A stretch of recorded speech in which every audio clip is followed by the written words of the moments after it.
Everyone, we'll see you back here Saturday night. Live from Augusta, we're watching News 1226 at 11. New tonight, we're hearing from community advocates and the Richmond County Sheriff after a shooting at the Augusta Mall yesterday leaves a teenager dead. Hours later, a retaliation shooting on Druid Park. A tragic, it's a tragedy for our community and for the parents to lose the life of a child. So far, 3 teenagers face charges from the 2 shootings. Richmond County deputies say all will be charged as adults. 14-year-old Tyatrez Freeman and 15-year-old Wrdw Bailey are facing 9 charges of aggravated assault from the shooting on Druid Park last night. Tyatrez Freeman is the brother of Devon McClain, who was killed in the Augusta Mall shooting yesterday. Thank you for watching News 1226 at 11 on WRDW and WAGT, and now streaming live on WRDW+. I'm Zaina Halliburton. We're giving you a look right now of the scene today on Druid Park Avenue. 2 adults and 7 children were in the home at the time of the shooting. Deputies say no one was hurt as bullets tore through the home. The homeowner of that house expressed doubts that it was retaliation. We've seen in the past that it's not uncommon for retaliatory shootings to impact those who may not be the intended target. Your Ethan Hunter was at a press conference today held by the Richmond County Sheriff's Office in the wake of these shootings. Yeah, from June until now, we have reported at least 6 shootings involving youth at or under the age of 18 in the CSRA, with 3 of them being deadly. As curfews are enforced in Richmond County, community leaders are stressing the importance of other ways to keep youth off the street, as well as advocates who say change is needed. For us grieving parents, we remember our loved ones every day. Not a day goes by that Phyllis Jackson doesn't think about her son Gerald. He was killed in a shooting back in 2019. Our youth are dying at a rapid pace. She's been an advocate for change ever since, leading a local group in Augusta called Moms Demand Action. The prayers are good, but it's not enough. Action is very important. Action that Richmond County Sheriff Gino Brantley agrees needs to happen. We can't continue to have violence like this and condone this type of activity within our community. This press conference comes after Tuesday's shooting at the Augusta Mall that left one 17-year-old dead. A 16-year-old is now being charged with murder.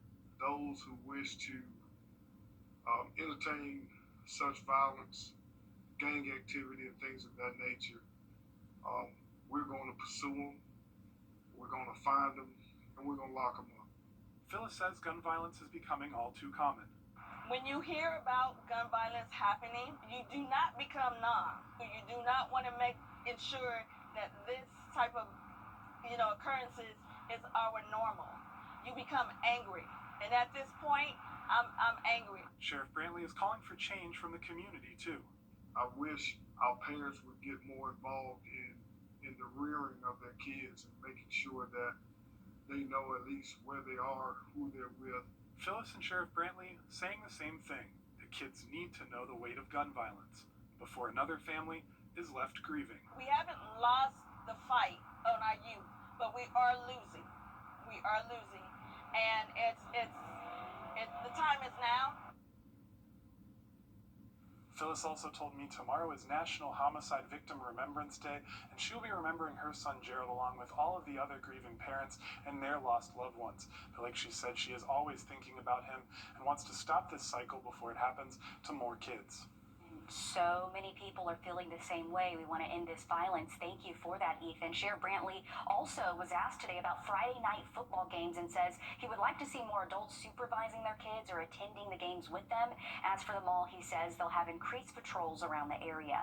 At the press conference, Sheriff Brantley also mentioned how they failed in its responsibility to help the Richmond County DA after a shooting in the Harrisburg neighborhood back in June. 17-year-old Devon McClain and his brother Tyatrez Freeman were charged in the shooting with aggravated assault, but the charge against Freeman was dropped. At the press conference, your Will Rio asked the sheriff about why McClain, who was killed in the mall shooting yesterday, was out on bond waiting for an indictment from the district attorney. The unfortunate part of that is we kind of dropped the ball here at the sheriff's office as it relates to our investigation and getting the case filed to the district attorney in a timely fashion. The teenager was taken into custody. There were reports or emails that were sent from the DA requesting us to complete the file, the case report, and we didn't do so in a time frame which was conducive to them keeping the juvenile in custody.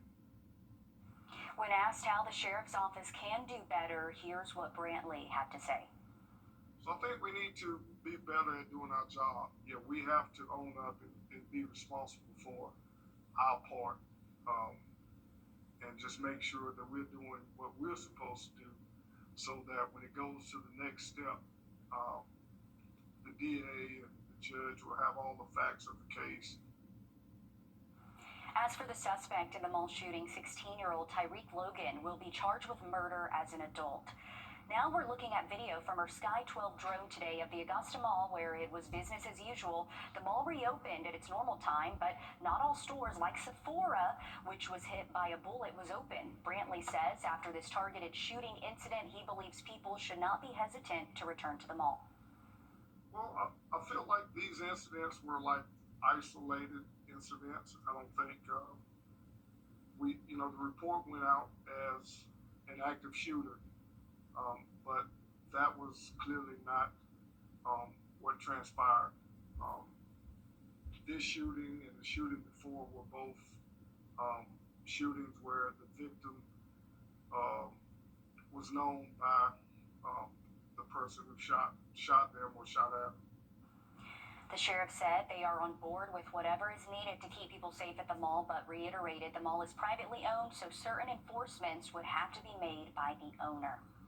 More news ahead as we send things over to your First Alert meteorologist, Emily Acton. Well, Dana, we're tracking rainfall for us, thankfully so, as we go throughout the day tomorrow, really the second half of the day for us. We're going to be tracking those showers and thunderstorms. A marginal risk is out, though, for all of our counties here in the CSRA, and that just means, hey, some of these showers and thunderstorms could be on the strong side. We might see a severe thunderstorm warning or two, so definitely something we'll monitor here in the Weather Center. If you have outdoor plans tomorrow evening or even late afternoon, just know any of those thunderstorms could become strong, so something that we'll keep a close eye on. When I say strong, I mean frequent lightning, 40 to 60 mile per hour wind gusts, so just be prepared for a stormy afternoon. We'll be right around that 80-degree mark as early as 10 a.m., topping off in those low 90s for us for the afternoon, but depending on where those showers hit, some spots could struggle to get out of those upper 80s. Again, it's going to be very hit or miss for the late afternoon and into the evening, but I'll have a look at the timing of what we can expect those storms to move through coming up. Breaking news tonight, the Richmond County Sheriff's Office says 18-year-old Benjamin Mealing is wanted in connection to terroristic threats and acts. Deputies say the incidents happened on Monday and Tuesday on Skinner Mill Road. Anyone that comes into contact with Mealing or knows where he could be is asked to call the Richmond County Sheriff's Office. We're hearing from the new district attorney handling Burke County Sheriff Alfonso Williams' 2GB. Here at home, day 3 of donation domination is wrapped up. This is all about Georgia blood donors going up against Alabama blood donors. At last check, Georgia still in the lead over Alabama with over 300 points more. You have through Friday to donate blood at any Shepherd Community Blood Center or mobile drive to be counted. When you donate, you also get free Chick-fil-A and an exclusive t-shirt. We have a link to Shepherd Community Blood Center on Wrdw.com and the News 12 app. We're just days away from the 1-year anniversary of Hurricane Helene. The city of Augusta will host a ceremony remembering that day. The event will take place Saturday. It's at the Heroes Overlook on the Augusta Riverwalk starting at 10. City leaders will honor the victims from Augusta who were killed during Helene. They'll also share recovery updates and pay tribute to the community still recovering from the storm. Here at News 12, we will mark the anniversary with a special called Hurricane Helene 1 year later. This will air on WRDW on Friday from 3 to 3:30, Saturday from 7:30 to 8 in the morning, and next Monday from 3 to 3:30 in the afternoon. It also will air on WAGT Sunday from 7:30 to 8 p.m. September is Gynecological Cancer Month, and our local GYN support group took some ladies out for a spa day today. The trip for patients and survivors was to help provide resources and companionship to be around others with similar stories. They say days like this are important. they're kindred spirits, and it's very hard otherwise for something like this to happen. And not only do they spend time with themselves, they spend a lot of time with providers, nurses, uh, who are not seeing them in the office, but they're seeing them as regular people, as well-wishers and friends. The group holds support meetings once a month. If you or anyone you know wants to get in contact with the group, we have a link on our website and the News 12 app. Emily? Well, looking at rain chances for the next couple of days, we are going to be tracking the potential for rainfall Thursday, Friday, and Saturday. I'll have an update on timing of these showers coming up. Parker's Kisses chicken tenders are nearly twice the size of our competitors. They're juicier and crispier and fresher. It's a better deal, period. And they are huge. Spring storms are ravaging. Now, your first alert weather with meteorologist Emily Acton. Well, dry conditions for us here in the CSRA, that's going to stay true for the overnight hours. We're tracking some light showers just around the Atlanta area, but that's associated with the front that's going to be pushing through tomorrow. So tomorrow's rain chances are definitely on the table anytime after 1 p.m. So headed out the door early tomorrow morning, have that rain gear with you. You're going to want it by the later afternoon and evening hours. So scattered showers and thunderstorms. We have a marginal risk out for all of our counties here in the CSRA, and that just means a level 1 out of 5 for that potential for strong to severe thunderstorms. Main threat's going to be strong wind gusts, anywhere from 40 to possibly 60 mile per hour wind gusts, frequent lightning possible as well. Here's what we're looking at around 3 p.m. tomorrow. We're starting to see those showers building in, and once we get to around dinner time, maybe a little bit more widespread and heavy in pockets. Once we get into the overnight hours, still a few storms sticking around, but once we wake up Friday, looks like it'll just kind of turn more into rainfall, and that's not going to last too long though. Friday, definitely going to need the rain gear because we're going to be dodging showers throughout the greater part of the day. The evening, maybe a few thunderstorms moving in. I think this model might be a little bit on the heavier side of in terms of intensity, but I think it does a good job showing that scattered chance for Friday night. So any football plans, just have the rain gear with you. Nothing we need to cancel for, because again, it's going to be very hit or miss, but just know we are tracking a decent amount of rainfall for the end of the week into the weekend. Saturday, still seeing pockets of very heavy rainfall possible, but things are looking a little bit drier for our Sunday. Let me take a look at the tropics right now. We have Tropical Storm Umberto that is in the Atlantic, officially formed. I'll show you the track in just a second, but want to keep an eye on this system around Puerto Rico, expected to move north and western over the next couple of days, and that could kind of impact the trajectory of Umberto. They can kind of get close together, as they are predicted to be relatively close. The bigger storm will most likely take the energy out of that smaller storm and kind of snuff out, if that's the right word, for the smaller storm. It'll kind of just take over.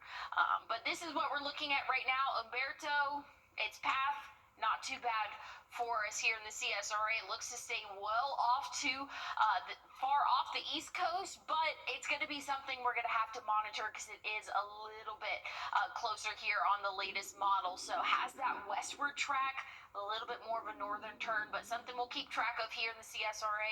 It's going to really be impacted by that system around Puerto Rico. So going to be a little bit of a tougher forecast for us. We'll keep a close eye on it, so make sure you're getting updates very frequently throughout the next couple of days. Here's what we're looking at back at home. Rain chances sticking around for the next couple of days, but cold fronts pushing through. We'll be back in the 80s for your average highs starting Friday. Thanks, Emily. Jimmy Kimmel made his emotional return last night. We're going to hear from him after the break. But first, we're giving you a live look from Seattle and your winning lottery numbers.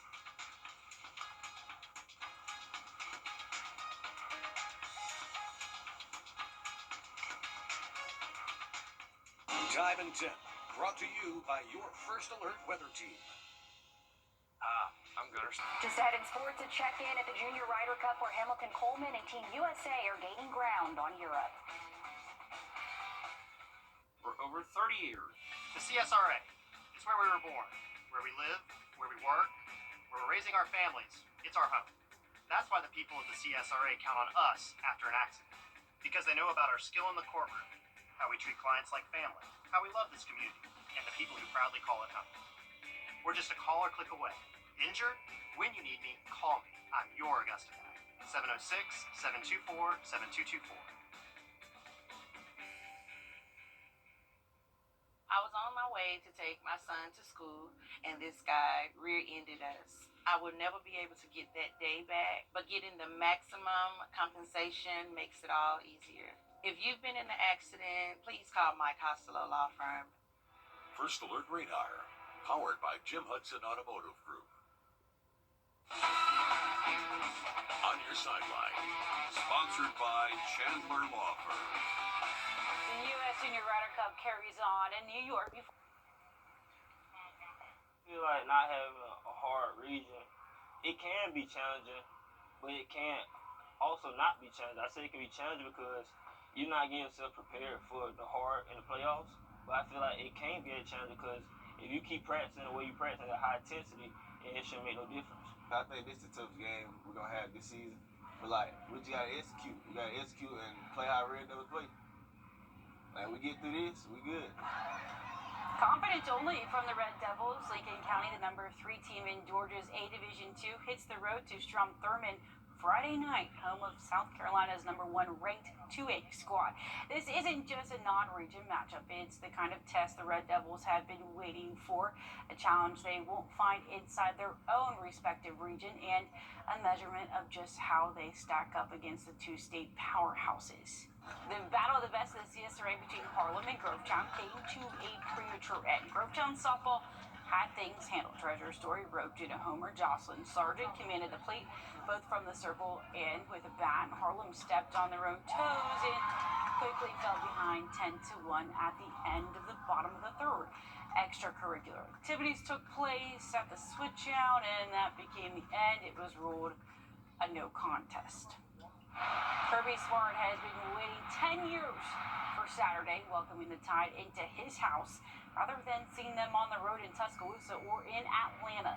Still, Alabama is 6-0 in the Smart era outside the college football playoff. Georgia hasn't lost a home game since 2019. While home field advantage does have its perks in the SEC, that's not necessarily the first thing on Kirby's mind.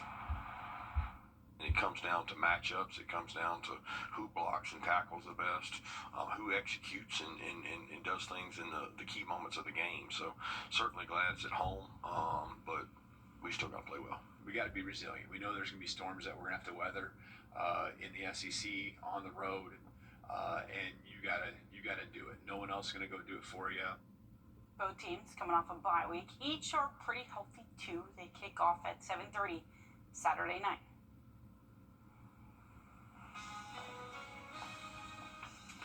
Well, looking at your forecast for tomorrow, figuring out what to wear, make sure you have the rain gear with you. We are tracking that chance for showers for your Thursday. I'll have a look at your 7-day one more time coming up. Your What to Wear forecast is sponsored by Bojangles. We know you miss. Here's a look at the next 7 days for us. Tomorrow, still in the 90s, right around 92 for that average high temperature, but we will be dealing with those scattered showers later on in the afternoon. So some spots could struggle to get out of the 80s if the showers hit just around peak heating hours. Once we get into Friday, that cold front will really start to take its effect for us, right around 84. For that average high Friday and Saturday. We'll be cruising in the 80s for the rest of the weekend and through next week. Check out next Wednesday, 82. That looks a little bit more like fall for us, but we're keeping an eye on the tropics as well. Make sure you have a way to get updates, whether that's on our website or here on News 12. Thanks for that, Emily, and thanks for watching. That's all our time. We hope you tune in tomorrow morning at 4:30. Good night. Time to join the Morning Mix Mug Club, sponsored by All Weather Heating and Cooling. Head to WRDW.com/Morning Mix to win a Morning Mix mug. And catch the mix Wednesday and Friday mornings to see if you're a winner. Enter today. The new Popeye